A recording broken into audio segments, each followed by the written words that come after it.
الحمد للہ وکفی والصلاة والسلام علی عباده الذین اصطفى خصوصا علی افضلهم وخاتم النبیین محمد الامین وعلی آلہ وصحبہ اجمعین اما بعد فقد قال اللہ تبارک وتعالی کما ورد فی سورة الحدید اعوذ باللہ من الشیطان الرجیم بسم اللہ الرحمن الرحیم یوم یقول المنافقون والمنافقات للذین آمنوا انظرونا نقتبس من نورکم قیل ارجعوا وراءکم فالتمسوا نورا فضرب بینہم بسور لہ باب باطنہ فیہ الرحمۃ وظاہرہ من قبلہ العذاب ينادونهم ألم نكن معكم قالوا بلى ولكنكم فتنتم أنفسكم وتربصتم وارتبتم وغرتكم الأماني حتى جاء أمر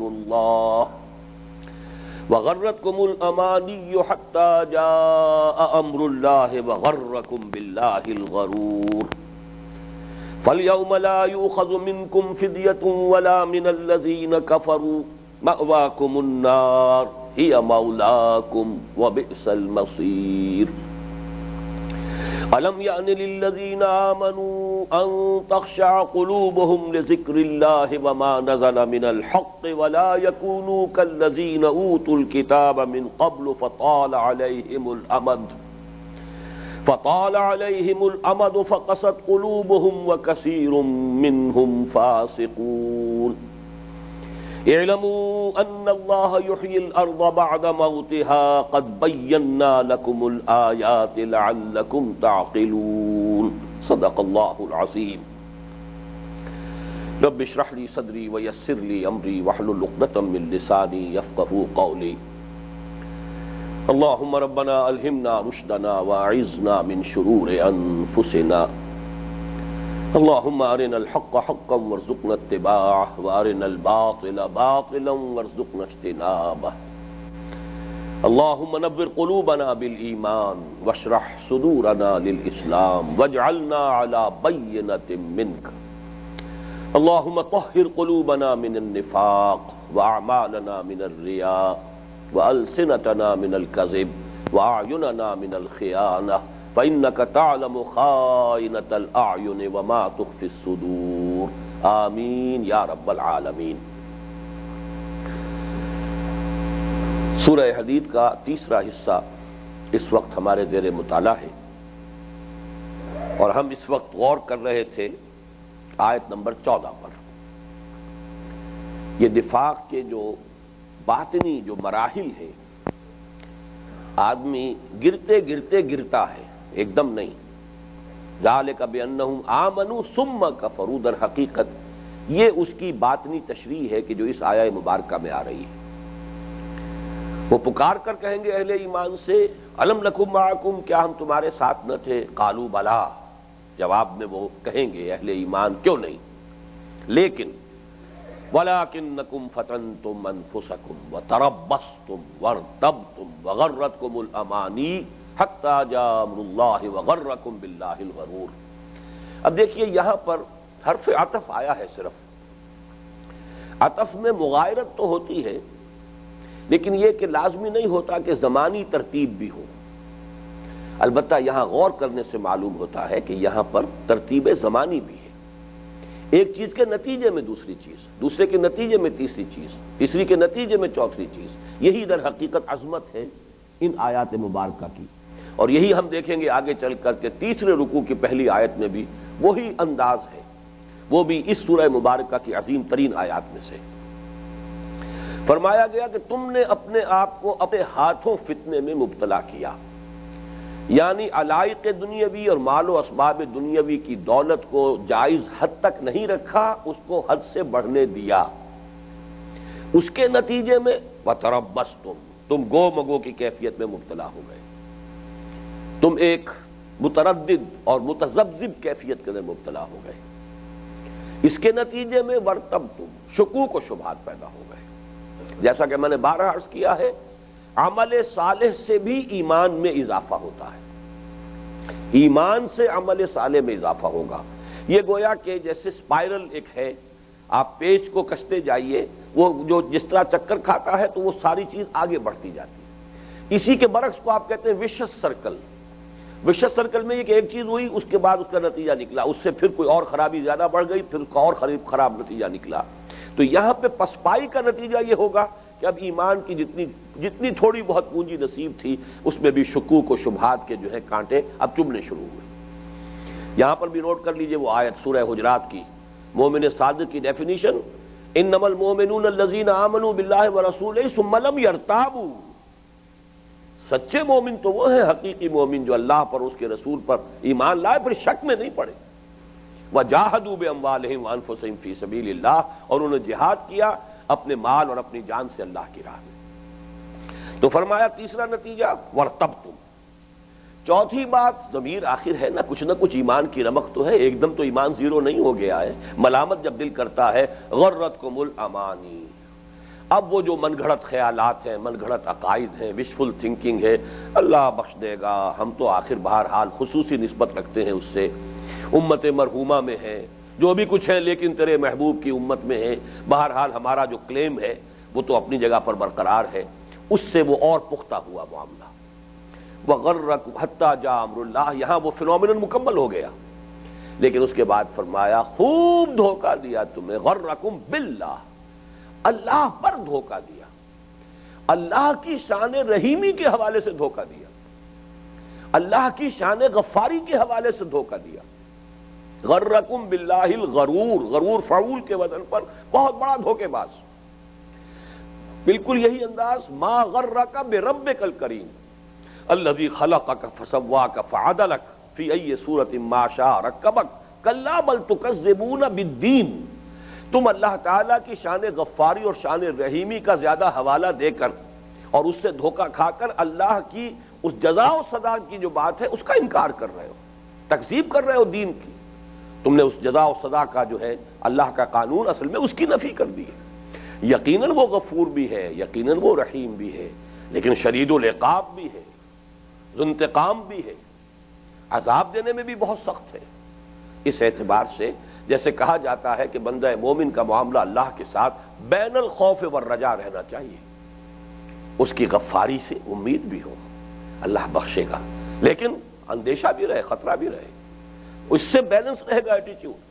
اگر ذرا سا بھی معاملہ جو ہے شان غفاری اور شان رحیمی پر تکیہ زیادہ ہو گیا، اب ظاہر بات ہے ڈھیلے ہو جائیں گے، اعصاب ڈھیلے پڑ جائیں گے۔ اب کاہے کو آدمی جو ہے زیادہ کھکھیڑ مول لے، کاہے کو زیادہ قربانیاں دے، کاہے کو زیادہ مشقتیں جھیلی، کاہے کو پیٹ پر پتھر باندھے، کاہے کو اپنی معاش جو ہے اس کے دروازے تنگ کرتا چلا جائے، کاہے کو دنیاوی ترقی جو ہے اس کو خود اپنے لیے اب اس کے راستے مسدود کرے۔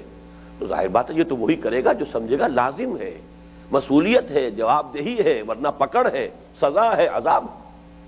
وغرکم باللہ الغرور، یہ مضمون اتنا اہم ہے کہ قرآن مجید میں سورہ لقمان اور سورہ فاطر میں پوری آیتیں آئی ہیں اس پر، وہ نوٹ کر لیجئے۔ سورہ لقمان کی تو آیت نمبر 33 ہے، لاسٹ بٹ ون، کل آیتیں 34 ہیں، 33ویں ہیں۔ یا ایھا الناس اتقوا ربکم واخشوا یوما لا یجزی والد عن ولدہ ولا مولود لہ هو جاز عن والدہ شیئا ان وعد اللہ حق فلا تغرنکم الحیاۃ الدنیا ولا یغرنکم باللہ الغرور۔ باللہ، یہاں بھی وہی لفظ آیا۔ اہل ایمان، اے لوگو، اللہ کا تقوی اختیار کرو اور ڈرو اس دن سے جس دن کے کوئی باپ اپنے بیٹے کی طرف سے کوئی کفارہ نہیں دے سکے گا، کوئی فدیہ نہیں دے سکے گا، نہ ہی کوئی بیٹا اپنے باپ کے کسی درجے میں کام آ سکے گا۔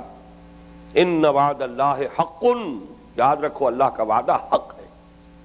ان الساعۃ لآتیۃ، قیامت آ کر رہے گی، حساب کتاب ہو کر رہے گا۔ وان الدین لواقع، جزا و سزا واقع ہو کر رہیں گے، اس میں کسی طرح کا شک و شبہ نہ آ جائے۔ ان وعد اللہ حق فلا تغرنکم الحیاۃ الدنیا، تو دیکھنا تمہیں دھوکہ نہ دینے پائے یہ دنیا کی زندگی، ولا یغرنکم باللہ الغرور، اور دیکھنا تمہیں اللہ کی شان رحیمی اور غفاری پر دھوکہ نہ دے دے یہ دھوکے باز، یہ شیطان لعین۔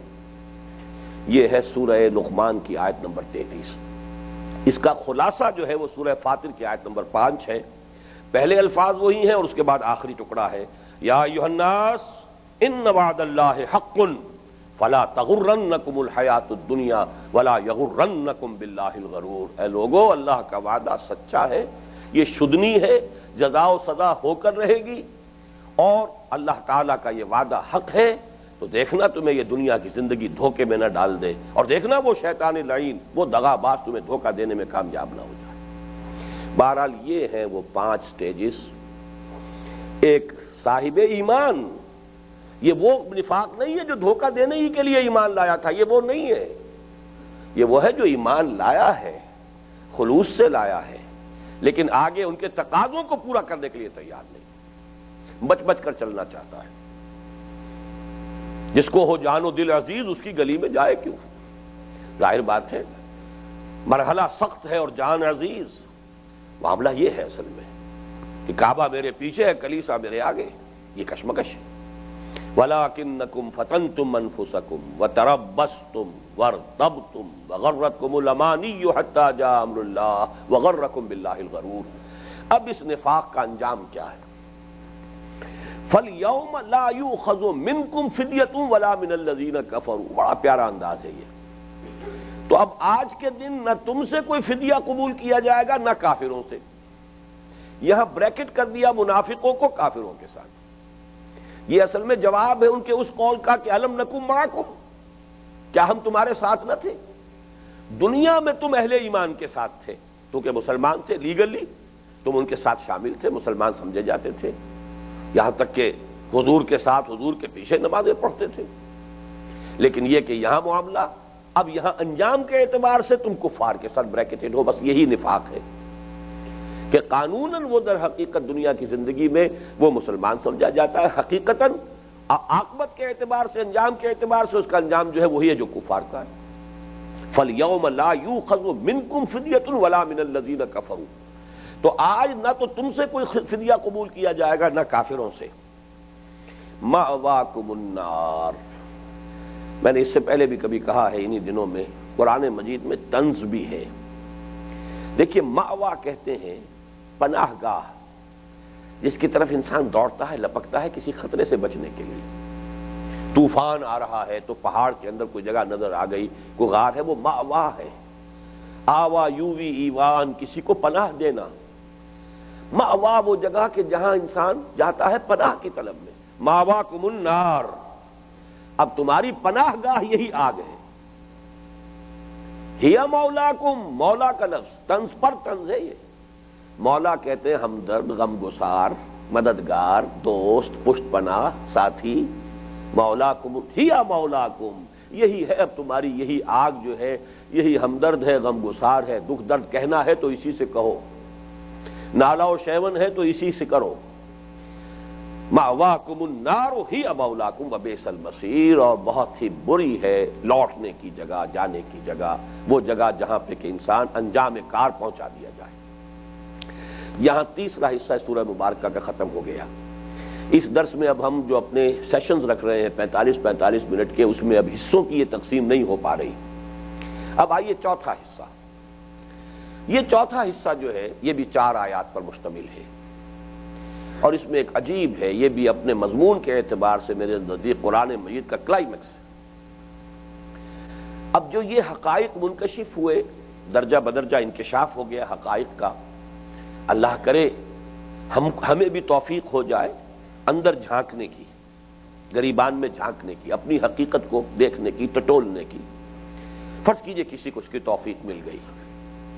اب یہ ہے کہ اب شیطان کا حملہ کیا ہوتا ہے؟ تاخیر، تعویق. ٹھیک ہے میں درست ہو جاؤں گا، اپنا رویہ صحیح کر لوں گا، ذرا یہ کام کر لوں، ذرا یہ ذمہ داریاں ادا ہو جائیں، ابھی ذرا ریٹائر ہو لوں پھر کام کروں گا. اول تو ایک ریٹائرمنٹ کے بعد آپ میں رہ کیا جائے گا جو آپ کام کریں گے؟ وہ تو آپ کو کھوکھلا کر کے تو چھوڑتے ہیں، رہ کیا جاتا ہے؟ توانائیاں ختم ہوئی. اور پھر یہ ہے ذرا بچیوں کے ہاتھ پیلے کرنے ہیں، اور ذرا یہ بچوں کا معاملہ ہے، وہ بچوں کے بعد بچوں کے بچے سامنے آئیں گے. مسائل کار دنیا کسے تمام نہ کر. یہ جان لیجئے اچھی طرح، آدمی کو اس کی بہترین تعبیر کی ہے حضرت کعب ابن مالک رضی اللہ تعالی عنہ نے۔ یہ ان 3 صحابہ میں سے ہیں کہ جو غزوہ تبوک میں جب حکم تھا ہر صاحب ایمان چلے، تو منافقین نے تو کچھ نے تو آ کر جھوٹے بہانے بنا کر معذرت حاصل کر لی، اجازت لے لی، کچھ جو تھے بغیر اجازت لیے بھی بیٹھے رہے۔ جب حضور واپس آئے تب جا کر قسمیں کھا کھا کے حضور یہ تھا، میں تو بالکل تیار تھا، بالکل میں نے سواری بھی تیار کی ہوئی تھی، عین وقت پر بس یہ مصیبت آ گئی، میں رک گیا۔ اور حضور صلی اللہ علیہ وسلم ایسے جھوٹوں سے زیادہ اعتنا نہیں فرماتے، اچھا ٹھیک ہے جائیے۔ لیکن یہ کہ یہ 3 صحابہ ایسے تھے جو رہ گئے تھے، مومن صادق۔ واپسی پر جب ایکسپلینیشن کال ہوئی تو مان لیا۔ ان کے کعب ابن مالک کے الفاظ، بڑی طویل حدیث ہے یہ بخاری شریف کے اندر، طویل ترین حدیثوں میں سے ہے کہ حضور زبان میرے پاس بھی ہے، طلاقت لسانی مجھے بھی حاصل ہے، میں بھی جھوٹے بہانے بنا کر آپ کی اس وقت کی پکڑ سے بچا سکتا تھا اپنے آپ کو، لیکن میں صاف اعتراف کرتا ہوں کہ جتنا صحت مند میں اس زمانے میں تھا اتنا کبھی نہیں رہا، اور جتنا میں غنی اس زمانے میں تھا اتنا کبھی نہیں رہا۔ There was no excuse۔ نہ یہ کہ میرے پاس وسائل نہیں تھے، نہ یہ کہ میں بیمار تھا۔ بس ہوا کیا ہے، میں تاخیر و تعویق میں پڑ گیا۔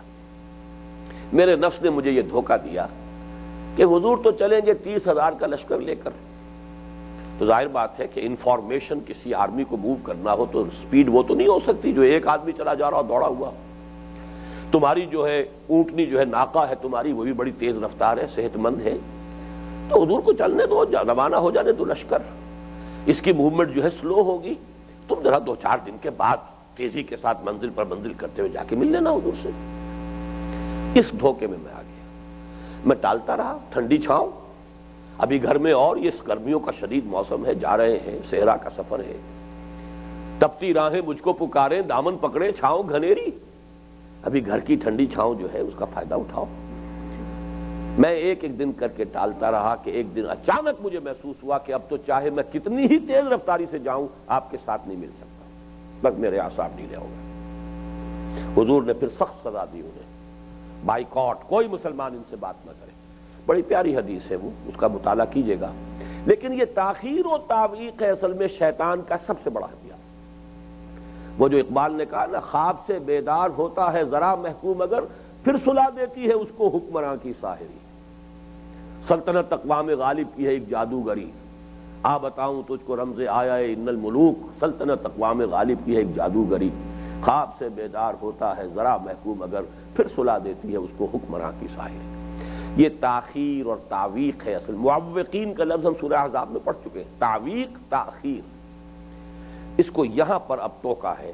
الم یأن للذین آمنوا ان تخشع قلوبہم لذکر اللہ وما نزل من الحق۔ آنا یأن، الم یأن، کیا آ نہیں گیا ہے وقت اہل ایمان کے لیے؟ یہ ہے وہ جھنجھوڑنے کا انداز۔ کس امید پر یہ تاخیر اور تعویق؟ کل کا یقین ہے کہ زندگی ہے کل، تم تو سالوں کا حساب بنا رہے ہو، یہ کام کر لوں، اس سے فارغ ہو جاؤں، یہ ذمہ داریاں ہیں، یہ معاملہ ہو جائے تو بس پھر بس اپنے آپ کو وقف کر دوں گا۔ تمہارے تو بڑے لمبے چوڑے جو ہیں وہ بڑے منصوبے، بڑے طول طویل ہیں۔ کل کا یقین ہے، اس کا یقین ہے کہ صبح کا سورج دیکھنا نصیب ہوگا۔ الم یأن للذین آمنوا، کیا وقت آنے گیا اہل ایمان کے لیے؟ ان تخشع قلوبہم لذکر اللہ وما نزل من الحق، کہ جھک جائیں ان کے دل، خشع، خاشعین، خاشعۃ ابصارہم ترہقہم ذلہ۔ قیامت کے دن میدان حشر میں جب کافروں کی نگاہیں زمین میں گڑی ہوں گی، اس کے نقشہ کھینچا گیا، خاشعۃ ابصارہم، ان کی نگاہیں گڑی ہوں گی، خجالت، شرمندگی، جو تباہی اور ہلاکت اور بربادی سامنے تھی اس کو دیکھ کر، تو نگاہوں کا زمین میں گڑ جانا۔ اور خشوع و خضوع نماز کا، قد افلح المؤمنون الذین هم فی صلاتهم خاشعون، وہی لفظ ان تخشع قلوبہم لذکر اللہ۔ کیا وقت آنے گیا ہے کہ اللہ کی یاد میں، وما نزل من الحق، اور جو حق نازل ہو چکا ہے اللہ کی طرف سے، اس حق نے جہاں دودھ کا دودھ اور پانی کا پانی جدا کر دیا ہے، حق و باطل کو ممیز کر دیا ہے، جہاں اندھیرے سے نکال کر تمہیں روشنی میں آنا نصیب فرما دیا ہے، اسی حق نے تمہیں ذمہ داریاں بھی بتائی ہیں، اسی کلام الہی نے تمہارے فرائض بھی معین کیے ہیں، اسی نے تمہیں بتایا ہے کہ دین کیا چاہتا ہے، دین کا تقاضا کیا ہے، تمہارے فرائض کیا ہے، تو کب تک یہ تاخیر اور تعویق میں پڑے رہو گے؟ الم یأن للذین آمنوا ان تخشع قلوبهم لذکر اللہ وما نزل من الحق ولا یکونوا کالذین اوتوا الکتاب من قبل، اور نہ ہو جائیں وہ ان لوگوں کے مانند جن کو کتاب دی گئی تھی پہلے۔ اب یاد کیجئے پہلی نشست میں جو میں نے تعارفی باتیں کہی تھیں ان صورتوں کے بارے میں کہ ان میں اہل کتاب کا تذکرہ بطور نشان عبرت ہے۔ مسلمانوں تم سے پہلے بھی ایک امت مسلمہ تھی، بلکہ پہلے تو مجھ پر یہ حقائق اتنے واضح نہیں تھے چونکہ یہ موضوع کے طور پر اس کو کبھی میں نے اختیار نہیں کیا تھا۔ اب تو واقعہ ہے کہ حیرت ہوتی ہے، جیسے الفاظ ان کے لیے قرآن میں آئے ہیں ہمارے لیے نہیں آئے۔ وَأَنِّي فَضَّلْتُكُمْ عَلَى الْعَالَمِينَ، ان الفاظ کی ذرا گمبھیرتا جو ہے اس کا تصور کیجئے۔ ٹھیک ہے 2 ہی مرتبہ خیر امت بھی ہمیں کہا گیا، امت وسط بھی کہا گیا، لیکن کہاں یہ لفظ خیر امت اور امت وسط کہاں وَأَنِّي فَضَّلْتُكُمْ عَلَى الْعَالَمِينَ۔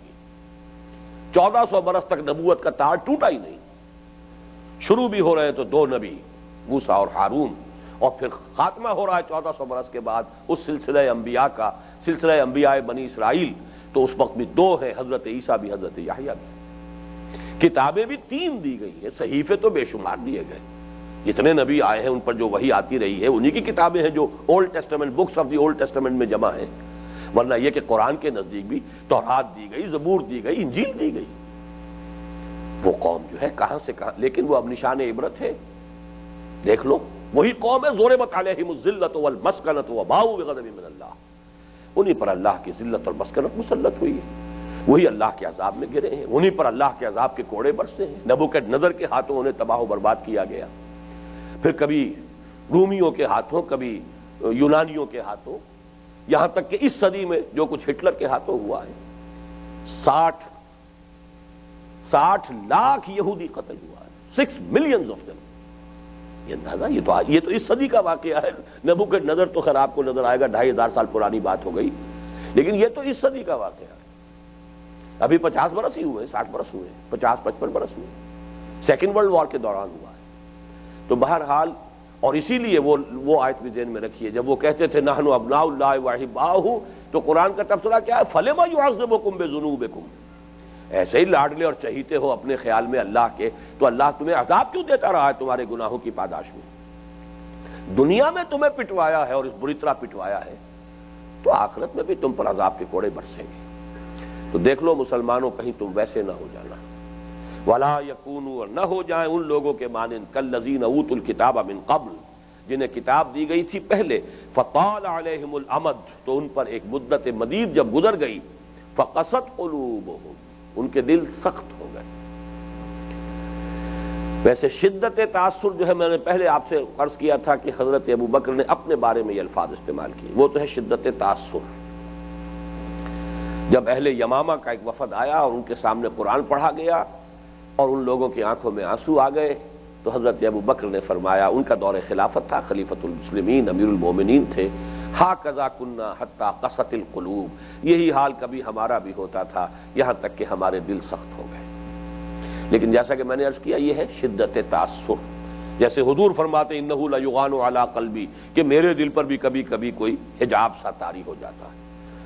تو اس کو کہیں آپ لفظ کی جو ہے شراکت کی وجہ سے، لفظ مشترک ہے، کہیں اس میں دھوکہ نہ کھا جائیں کہ ہمارے دلوں کے حجاب اور حضور کے دل کا حجاب کوئی ایک نوعیت ایک ہے ان کی، کہ نسبت خاک راب عالم پاک والی بات ہے۔ اسی طرح وہ قسط قلوب جو ہے، قساوت قلبی، اس کے لیے سورہ بقرہ کی آیت نمبر 74، ثم قست قلوبکم من بعد ذلک فہی کالحجارۃ او اشد قسوہ وان من الحجارۃ لما يتفجر منه الانہار وان منها لما يشقق فيخرج منه الماء وان منها لما يهبط من خشیۃ اللہ وما اللہ بغافل عما تعملون۔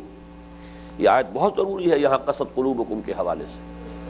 سختی کتنی ہوتی ہے، انسان کے دل کی سختی جو ہے، کوئی چٹان کوئی پتھر جو ہے اس کی سختی اس کا مقابلہ نہیں کر سکتی۔ یہ تو ہمارے عام مشاہدے کی بات ہے، کوئی بھیڑیا وہ درندگی نہیں کر سکتا جو انسان انسان کے ساتھ کرتا ہے۔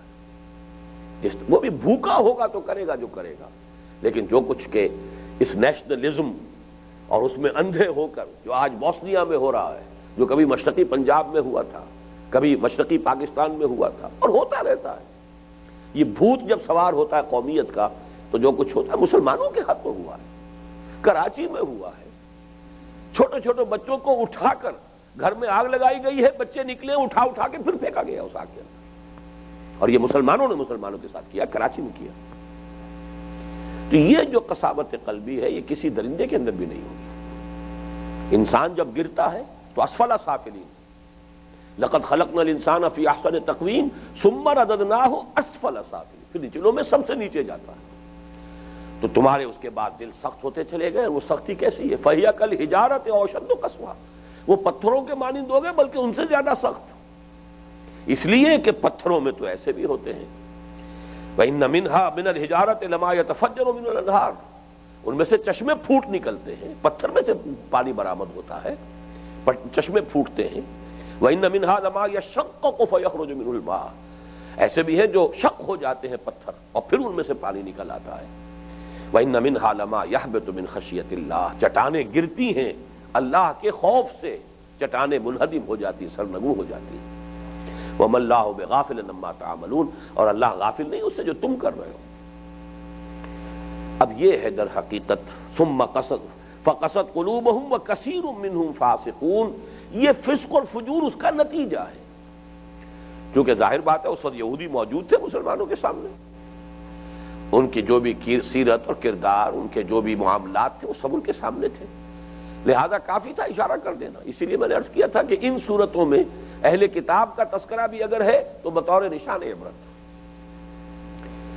اس کے بعد اب اگلی آیت، وہی میں نے عرض کیا نا کہ تشویق و ترغیب اور ترہیب، ڈانٹ ڈپٹ لیکن پھر حوصلہ افزائی، یہ دونوں چیزیں لازم ہیں کسی بھی تربیت کے لیے، کسی بھی تعلیم کے لیے۔ ڈانٹ ڈپٹ بھی ضروری ہے، زجر بھی ضروری ہے، تنبیہ بھی ضروری ہے، تحدید بھی ضروری ہے، لیکن ساتھ ہی پھر تھپکی بھی دی جانی چاہیے، حوصلہ بھی بڑھایا جانا چاہیے۔ گھبراؤ نہیں، اگر واقعتاً تمہیں یہ محسوس ہو رہا ہے دل سخت ہو گئے، دلوں کے اندر ویرانی ہے، ایمان نہیں ہے، ہم کہاں کس مغالطے میں ہیں کہ ہم مومن ہیں، اگر یہ احساس ہو جائے تو یہ احساس بھی بہت قیمتی ہے، اس کو بھی بڑی مضبوطی کے ساتھ تھامو، کہیں یہ لمحہ جو ہے یہ بھی نہ جاتا رہے، کہیں پھر کوئی لوری دے کر تھپک تھپک کر سلا نہ دے، تمہارا اپنے اندر سے تمہارا نفس یا کوئی شیطان لعین کی طرف سے تمہیں کوئی تھپکی نہ مل جائے۔ لہذا اب فرمایا اعلموا ان اللہ یحیی الارض بعد موتها، جان لو اللہ تعالی زمین کو اس کے موت کے بعد، مردہ ہونے کے بعد دوبارہ زندہ کر دیتا ہے۔ تمہارے دلوں کی زمین اگر ویران ہو گئی ہے، اگر تم محسوس کرتے ہو کہ نور ایمان سے وہ خانہ دل جو ہے خالی ہو گیا ہے، تو گھبراؤ نہیں، مایوس نہ ہو، لا تقنطوا من روح اللہ، اللہ کی رحمت سے مایوس نہ ہو۔ اعلموا ان اللہ یحیی الارض بعد موتها، اللہ تعالی زمین کو زندہ کر دیتا ہے اس کی موت کے بعد، بے آب و گیا زمین پڑی ہے، کہیں آثار زندگی کے نہیں ہے، ویرانی ہی ویرانی ہے، بارش برستی ہے وہیں پر سبزہ ہے، مگر اب زندگی ہی زندگی ہے، معجزن ساقی۔ بہت پیارا وہ شعر ہے، یہ جب توبہ کر لی تھی جگر صاحب نے، پینے پلانے سے تائب ہو گئے تھے، پھر جو انہوں نے ساقی نامہ کہا ہے، رگوں میں بھی کبھی صہبا ہی صہبا رقص کرتی تھی، مگر اب زندگی ہی زندگی ہے، معجزن ساقی۔ کبھی ہمارے رگوں کے اندر شراب جو ہے وہ گردش کرتی تھی، اب زندگی گردش کر رہی۔ تو یہ کہ یہ ہر طرف جو ہے ویرانہ، موت کا سسما، اور آپ کو معلوم ہے جہاں اس طرح کی ویرانی ہو نہ کوئی پرندہ آئے گا، کاہے کو چہچہائے گا، کیا ہے وہاں پر جس کے لیے وہ آئے گا، لیکن یہ کہ بارش برستی ہے، ہریاول ہے، اب یہ کہ پرندے بھی آ رہے ہیں، آپ کو زمین پر بھی وہ لینگتے ہوئے نظر آ رہے ہیں، حشرات الارض بھی ہے، یہ ساری حیات کہاں سے آ گئی؟ تو اگر اللہ تعالیٰ مردہ زمین کو زندہ کر دیتا ہے، اعلموا ان اللہ یحیی الارض بعد موتها، تو پھر مایوس ہونے کی بات نہیں۔ اللہ تعالیٰ جیسے کہ مردہ زمین کو دوبارہ زندہ کر دیتا ہے، گویا کہ یہاں پر اس کے لیے اسی طرح وہ تمہاری دلوں کی مردہ زمین کو بھی حیات تازہ، ایمان کے نور سے منور کر دے گا، ایمان کی لہلہاتی ہوئی فصل جو ہے وہ تمہاری اسی کشت زمین کے اندر جو ہے وہ اللہ تعالیٰ کے فضل و کرم سے پیدا ہو جائے گی۔ قد بینا لکم الآیات لعلکم تعقلون، ہم نے اپنی آیات تمہارے لیے واضح کر دی ہیں، روشن کر دی ہیں، بیان کر دی ہیں تاکہ تم عقل سے کام لو، سوچو، اسی سے سبق حاصل کرو۔ مایوس ہونے کی بات نہیں ہے، کمر ہمت کسو، اصلاح پر کمر کس لو۔ لیکن اب اگلی آیت جو ہے، اس کو میں کہا کرتا ہوں یہ سلوک قرآنی، یعنی یہ جو کیفیت ہے اس کا تصور کر لیجئے کہ ایک آدمی اپنے باطن میں جھانک رہا ہے، اسے محسوس ہو رہا ہے کہ خالی ہے، یہاں نور ایمان نہیں ہے۔ مایوس نہ ہو، اسی زمین میں ایمان کی فصل لہلا سکتی ہے، لیکن کوئی حل چلانا پڑے گا۔ وہ حل چلانا ضروری ہے۔ وہ حل کون سا ہے؟ ان المصدقین والمصدقات واقرضوا اللہ قرضا حسنا یضاعف لهم ولهم اجر کریم۔ یقیناً صدقہ دینے والے مرد اور صدقہ دینے والی عورتیں، اور جو قرض دیں اللہ کو قرض حسنا، آپ نوٹ کر لیجئے، اسی میں وہ آیت ہم پڑھ چکے ہیں، آج بھی اس کا حوالہ آیا تھا پچھلی نشست میں، من ذا الذی یقرض اللہ قرضا حسنا، سورہ تغابن میں بھی آیا تھا، ان تقرضوا اللہ قرضا حسنا یضاعف لکم ویغفر لکم واللہ شکور حلیم۔ لاسٹ بٹ ون آیت ہے سورہ تغابن کی، وہ لفظ آ رہا ہے بار بار۔ اس کا ایک تو فلسفہ سمجھ لیجئے، چونکہ دنیا کی محبت جو دو حصوں میں منقسم کر کے ہم نے سمجھی، ایک ہے علائق دنیاوی کی محبت، ایک مال و اسباب دنیاوی کی محبت، اس کو یکجا کریں گے تو دنیا کی محبت میں سب سے زیادہ جس کو اس کو سمبولک حیثیت حاصل ہوگی وہ مال کی محبت ہے۔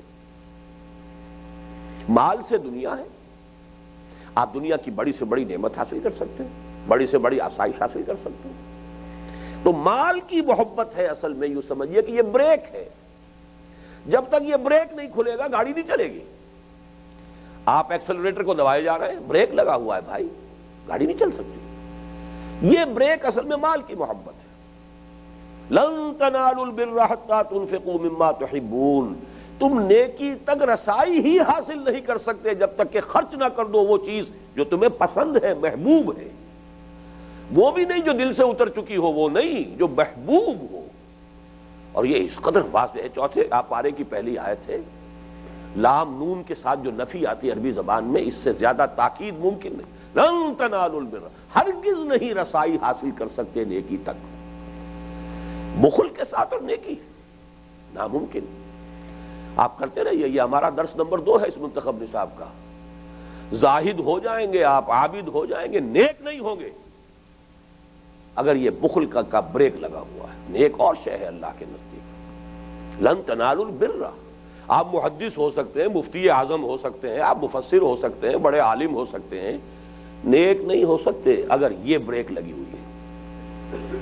ہر لفظ کی اپنی کونوٹیشن ہے، عابد، زاہد، عالم، فاضل، محدث، محقق، جو چاہے آپ کہہ لیں۔ لن تنالوا البر حتى تنفقوا مما تحبون، ہرگز نہیں رسائی حاصل کر سکتے نیکی تک جب تک کہ تم خرچ نہ کرو وہ شے جو تمہیں محبوب ہے، پسند ہے۔ اسی کو ذہن میں رکھیے کہ یہ سلوک قرآنی کی شرط اول یہ ہے۔ یہ حل چلانا پڑے گا، دل سے مال کی محبت کو نکالنا ہوگا۔ یہی بات ہے کہ جو سورۃ البلد میں آئی ہے، اس کا اصل میں جو ہے وہ در حقیقت مثنیٰ یا وضاحت سورہ بلد میں۔ فلاقتحم العقبہ، بڑے ایک شکوے کے انداز میں اللہ تعالیٰ گلہ کر رہے ہیں، ہم نے انسان کو کیا کیا نعمتیں دی۔ الم نجعل لہ عینین ولسانا وشفتین وہدیناہ النجدین، کیسی کیسی نعمتیں دی ہیں، لیکن یہ کم ہمت تھوڑ دلا، فلاقتحم العقبہ، یہ گھاٹی کو عبور نہیں کر سکا۔ یہ گھاٹی ہے، ایک باٹل نیک ہے، جسے میں بریک کہہ رہا ہوں اس کو آپ باٹل نیک بھی سمجھیے۔ ایک باٹل نیک ہے، اس سے نکل جائیں گے تو آگے راستہ کھلا ہے۔ گھاٹی اوکھی ہے، ایک اوکھی کاٹی مشکل پینڈا عشق دیا سوارا تھا، ایک نظم مجھے یاد آ رہی ہے جو جماعت اسلامی کے ایک ہوتے تھے عبداللہ شاکر صاحب، بڑی پیاری نظم تھی۔ تو یہ اوکھی گھاٹی جو ہے اس کو عبور کرنا مشکل ہے۔ فلاقتحم العقبہ وما ادراک ما العقبہ، جانتے ہو وہ گھاٹی کون سی ہے؟ فک رقبۃ، کسی غلام کی گردن کو غلامی سے آزاد کرا دینا۔ او اطعام فی یوم ذی مسغبۃ، یا کھانا کھلانا فاقے کے دن، قحط کے دن، جب اپنے بھی لالے پڑ رہے ہوں۔ اگر گودام اپنے بھرے ہوئے ہیں تب آپ نے لنگر کھول دیا اور بات ہے، جب اپنے بھی لالے پڑے ہوئے ہو تب کسی بھوکے کو کھانا کھلانا۔ فک رقبۃ او اطعام فی یوم ذی مسغبۃ یتیما ذا مقربۃ او مسکینا ذا متربہ، کسی یتیم کو جو قرابت دار بھی ہے، کسی مسکین کو جو کہ مٹی میں مل رہا ہے، رل رہا ہے۔ یہ ہے گھاٹی۔ اس گھاٹی کو اگر عبور کر لیا، یہ بہت اہم مقام ہے، اور بہت کم لوگوں کی جو ہے اس طرح گہرائی میں نظر وہاں گئی ہے کہ اس کے بعد نظر آیا ثم کان من الذین آمنوا وتواصوا بالصبر وتواصوا بالمرحمہ۔ اس گھاٹی میں سے گزر کر جو ایمان لایا ہے وہ ہے اصل میں پھر اس کے لیے تو راستے کھلے پڑے ہیں۔ ثم کان من الذین آمنوا، دیکھیے ایک ہے ابو بکر، وہ ایمان لائے ہیں، وہ مال کی محبت سے پہلے سے فارغ ہے۔ ایک وہ شخص ہے جو مال کی محبت لیے ہوئے ایمان لایا ہے، وہ منافق بنے گا جب تک کہ اپنے اس مال کی محبت، اس جو نجاست ہے، اس سے اگر اپنے دل کو پاک نہیں کرے گا تو سوائے نفاق کے کچھ ہاتھ نہیں آئے گا، بریک کھولنا پڑے گا۔ فلقتحم العقبہ وما ادراک ما العقبہ فک رقبۃ او اطعام فی یوم ذی مسغبۃ یتیما ذا مقربۃ او مسکینا ذا متربہ ثم کان من الذین آمنوا وتواصوا بالصبر وتواصوا بالمرحمہ اولئک اصحاب المیمنہ۔ بہرحال یہ ہے، اب اس میں نوٹ کر لیجئے یہ الفاظ، اور ویسے اس سے پہلے وضاحت ہو چکی ہے۔ دیکھیے ایک لفظ آیا ہے اب تک انفاق، وما لکم الا تنفقوا فی سبیل اللہ، انفاق فی سبیل اللہ۔ ایک لفظ آیا اللہ کو قرض حسنہ دینا، من ذا الذی یقرض اللہ قرضا حسنا، یہاں پر بھی آ گیا واقرض اللہ قرضا حسنا۔ ایک لفظ آیا صدقات۔ یہ صدقہ کس کو کہتے ہیں؟ عام طور پر تو یہ صدقے کا لفظ جو ہم استعمال کرتے ہیں وہ کسی اچھے سینس میں نہیں ہوتا۔ صدقہ اصل میں صدق سے بنا ہے، کسی کے انسانیت کی صداقت کا ثبوت ہے۔ یہ انسانیت کی صداقت کہ آپ کسی فیلو ہیومن بینگ کو بھوکا دیکھیں تو اسے کھانے میں شریک کریں، کسی تکلیف میں دیکھیں اور اگر ممکن ہے آپ کے لیے کہ آپ اس کی تکلیف کا ازالہ کر سکتے ہو تو ادھر متوجہ ہو جائیں۔ وہ رافت جس کو میں نے کہا، رافت اور رحمہ، یہ اگر نہیں ہے انسان میں تو وہ پھر وہ حقیقی انسان ہی نہیں ہے۔ اسی لیے فرمایا حضور نے من یحرم الرفق فقد حرم الخیر کلہ، جو شخص دل کی نرمی سے محروم ہو گیا وہ کل کے کل خیر سے محروم ہے۔ خیر کہاں سے آئے گا؟ کٹھور دل، سنگ دل انسان، اس کے پاس خیر نہیں آ سکتا۔ وہ لاکھ اپنے اوپر تقویٰ کے اور دینداری کے جو ہے لبادے اوڑھ لے اور مسجدوں کو قالین بھی فراہم کر دے اور چندے دے دے بڑے بڑے، جو چاہے کر لے، سنگ دل انسان۔ من یحرم الرفق فقد حرم الخیر کلہ، جو شخص دل کی نرمی سے محروم ہو گیا وہ کل کے کل خیر سے محروم ہو گیا۔ اور لن تنالوا البر حتی تنفقوا مما تحبون۔ تو اب ان دو اصل میں کیٹیگریز کو علیحدہ علیحدہ آئیڈینٹیفائی کر لیجئے۔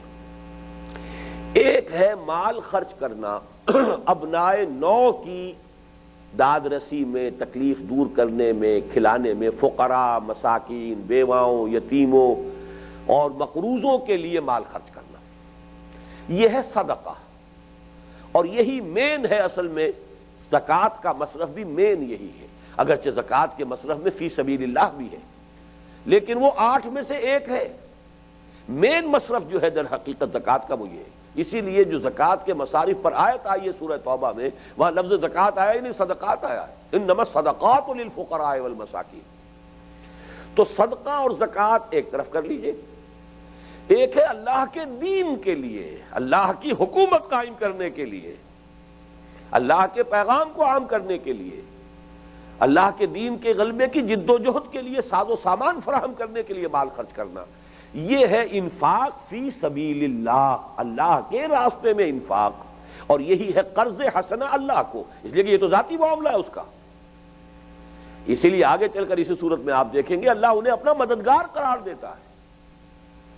میری حکومت قائم کرنے کے لیے تم اگر اپنی جان ہتھیلی پر رکھ کر آ گئے ہو تو میرے مددگار ہوئے نا. آپ غور کیجئے ہندوستان میں جو شیعت آئی کب آئی؟ ہندوستان میں یوں سمجھیے کہ پورے 300 برس تک مسلمانوں کی حکومت قائم ہونے کے بعد شیعت کا نام و نشان نہیں تھا. خالص سنی مسلمان ملک تھا یہ. 1206 میں حکومت قائم ہوئی ہے دلی کے اندر. ویسے تو اس سے پہلے بھی جو بھی یہ علاقہ جو ہمارا ہے تو اسے بہت پہلے دارالاسلام میں داخل ہو چکا تھا. دہلی میں حکومت قائم ہوئی 1206 میں.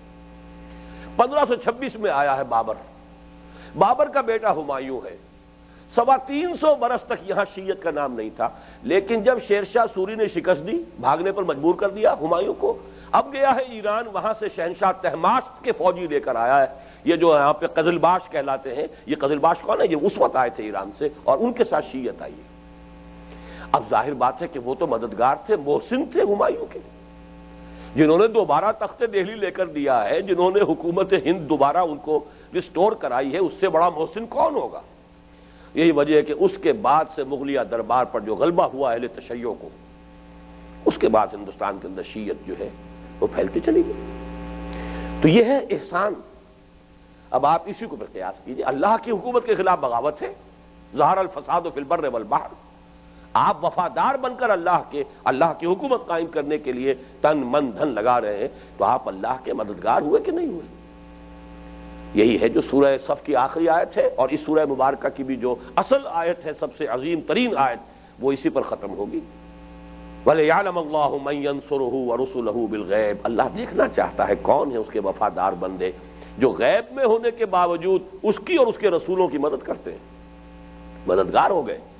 اور سورہ صف ختم ہوئی، یا ایھا الذین آمنوا کونوا انصار اللہ. اللہ کے مددگار بنو. کما قال عیسی ابن مریم للحواریین من انصاری الی اللہ. جیسے کہ عیسیٰ نے کہا تھا ابن مریم نے اپنے حواریین سے، کون میرا مددگار ہے اللہ کی طرف. تو اللہ کے بھی مددگار، رسول کے بھی مددگار.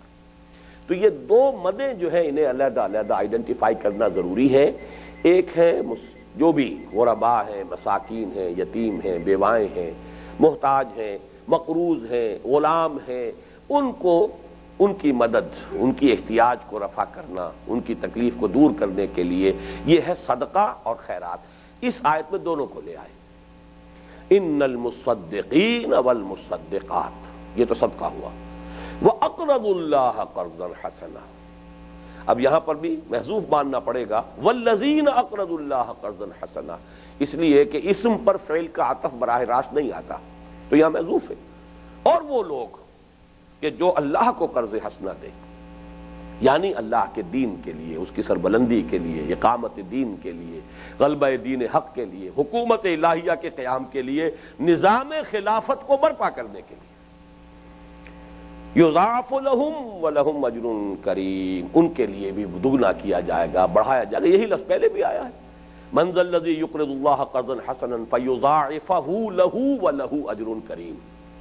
اور سورہ تغابن کی لاسٹ بٹ 1 آیا، ان تقرضوا اللہ قرضا حسنا یضاعفہ لکم ویغفر لکم واللہ شکور حلیم. وہی الفاظ یہاں ہے، یضاعف لہم ولہم اجر کریم. ان کے لیے بڑھوتری ہوتی رہے گی، اضافہ کیا جاتا رہے گا، اور اضافی طور پر اجر کریم مزید ہے، مستزاد ہے. جو اصل مال ہے تمہارا وہ تو بہت بڑھا ہوا ملے گا ہی، مزید اللہ کی طرف سے بہت باعزت جو بدلہ ملے گا وہ بڑے اعزاز اور اکرام کے ساتھ ملے گا. اللہم وفقنا لہذا، اللہم طہر قلوبنا من النفاق واعمالنا من الرياء وألسنتنا من الكذب وأعيننا من الخيانة فإنك تعلم خائنة الأعين وما تخفي الصدور. آمین یا رب العالمین.